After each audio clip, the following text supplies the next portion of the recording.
Hello again and welcome back to the channel. So somebody else has put on the Marella page about their luggage tags, how it's saying that they're not able to print them off. Now here's a picture of what the cruise control looks like.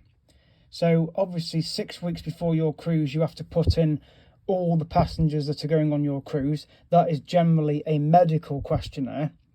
Obviously your cruise planner is where you book your trips, tours and onboard experiences such as restaurants like Coral, Surf and Turf or the Sushi Bar.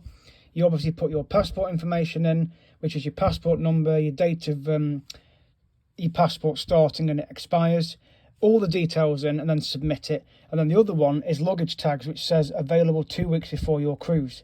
Obviously you no longer now have to print off a cruise boarding pass. So the only boarding pass you'll need will be your boarding pass for your flights. Because obviously when you get to the port anyway and you go through the check-in procedure, whether you want to put in £200 towards your onboard account rather than register a debit card, then you can do that.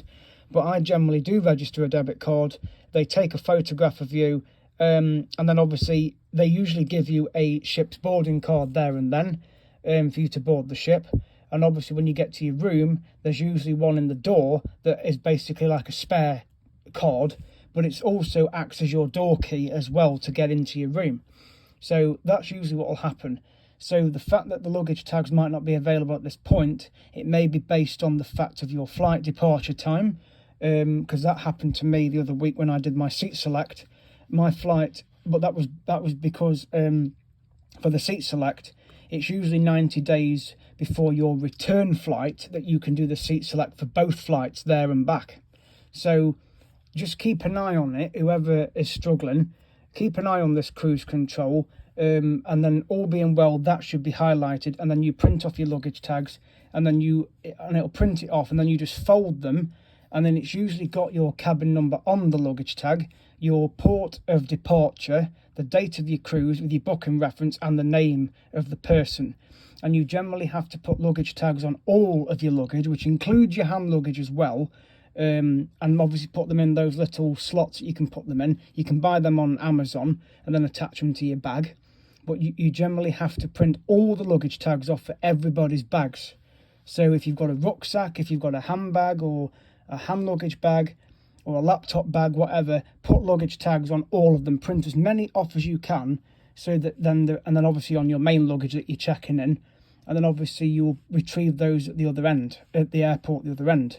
Because if you're going to the Caribbean, your luggage is usually bonded, which means that you don't have to collect your case when you land. It goes straight to the ship. They used to do that for Dubrovnik, but that only happens now on your return flight.